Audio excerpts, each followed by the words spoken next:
everybody, Aaron J. Anderson here, going to do a little quick video on a modification I did. I was, when you're doing professional photography or video, you should always have backups, because if you have just one camera and you're doing a wedding or any professional shoot where someone's paying you, and if that camera breaks, goes down, or you drop it or something, it doesn't work no more, what on earth would you tell the bride or the person paying you? I can't do it no more. Why? I don't have another camera. And they're saying, we're paying you all this money, you don't even have a backup camera, so what are we going to do? I don't know. I mean, it'd be pretty crazy. So you really ought to get a backup camera, even if it's an expensive camera. I'm always situating my studio here.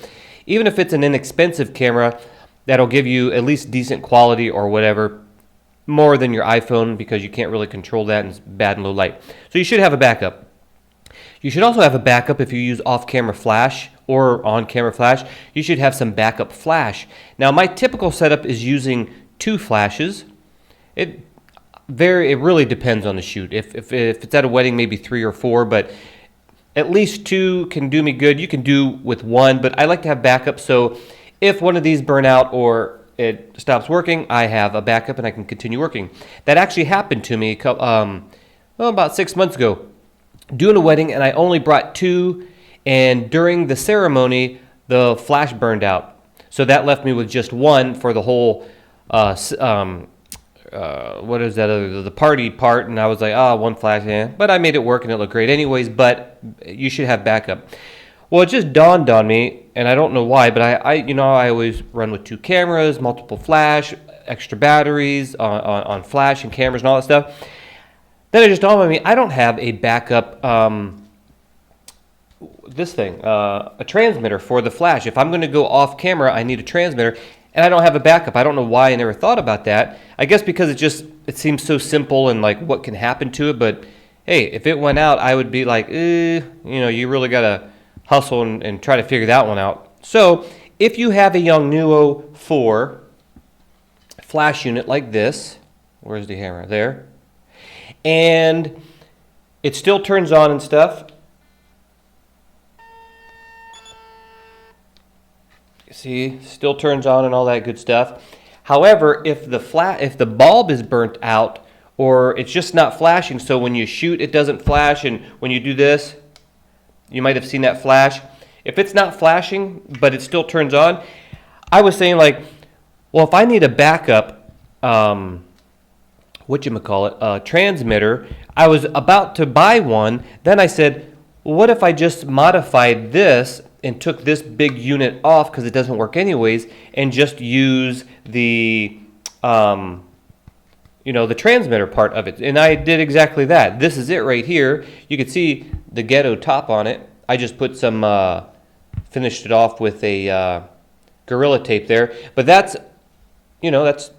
basically, this is the actual, this one here's an actual transmitter, and this one is the flash. And you can see that they look almost identical.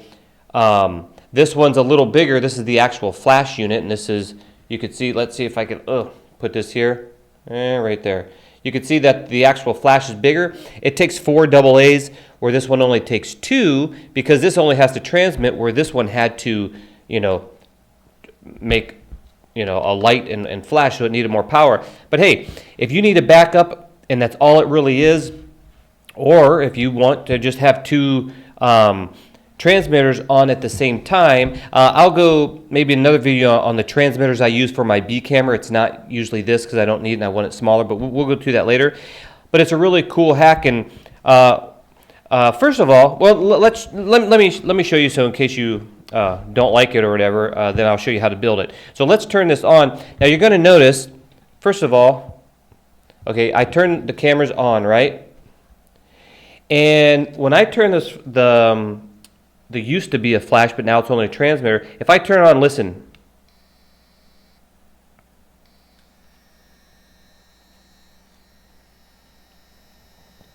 Can you guys hear that? Hopefully that's picking up. It's some type of weird, I don't know what that is. For the life of me, I couldn't figure out what it was in there. I took this thing apart and I looked and couldn't figure out what it was. However, once you take your first photo, it goes away. Let's see, without this flash being on, because this is what I'm going to use, but let's see what happens. No more buzzing. So that's a good thing, because it would be, I don't know if I would use this in a professional shoot if I kept hearing that thing going ee the whole time. So let's shut it off and turn it back on.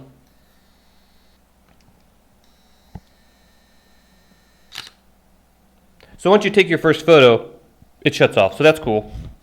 Now, we're going to turn this on, and you can see like everything works on it. The lights still work on it. And here we are here, and you see?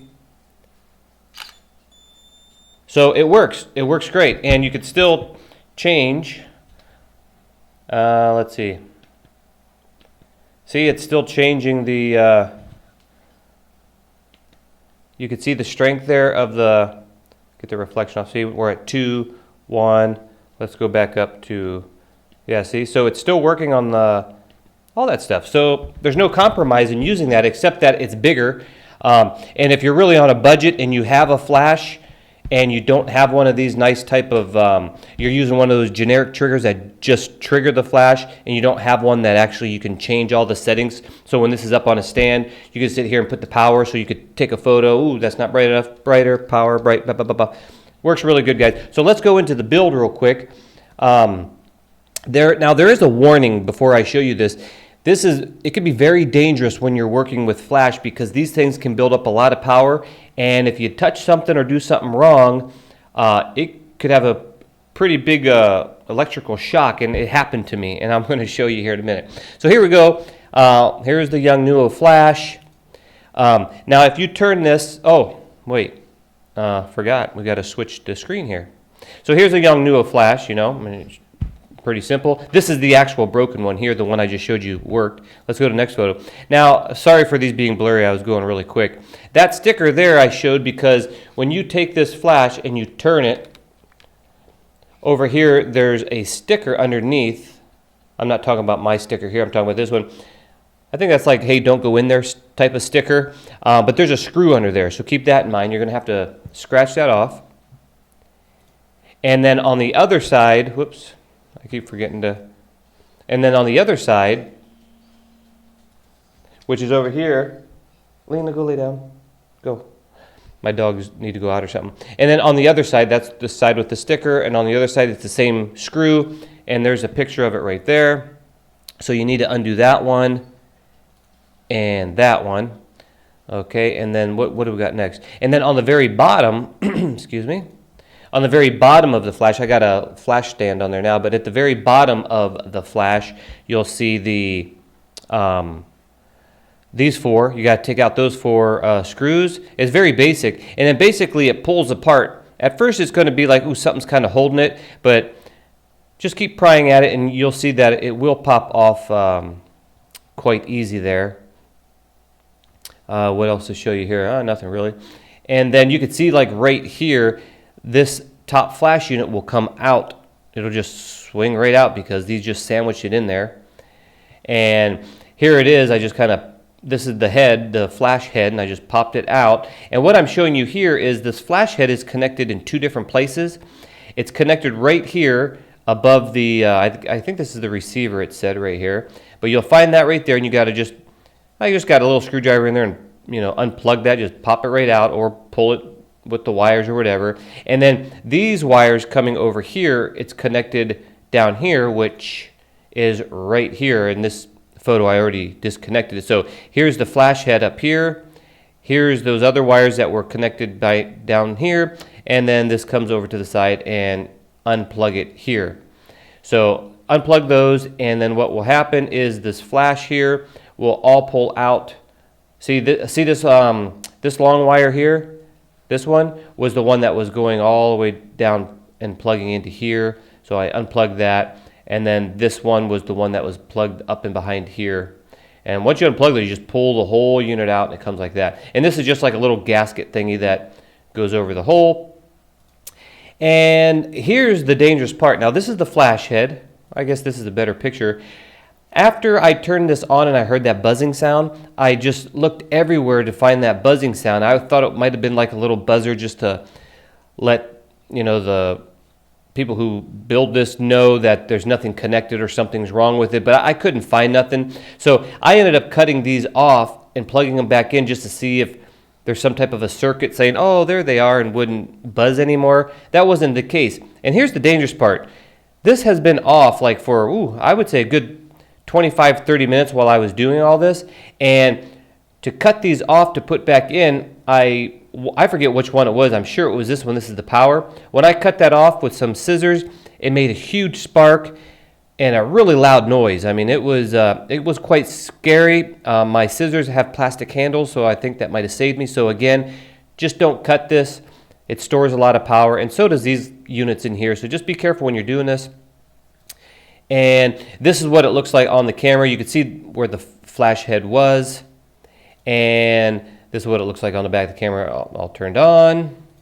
And see, there's where I cut it. After I cut it and almost felt like I was going to have a heart attack here, I just took a photo of it. I cut all those off, and I had a big old explosion of whatever. And then on the very top, I just put some Gorilla Tape just so it doesn't look too ghetto. You can do whatever you want there. And I think that's about it.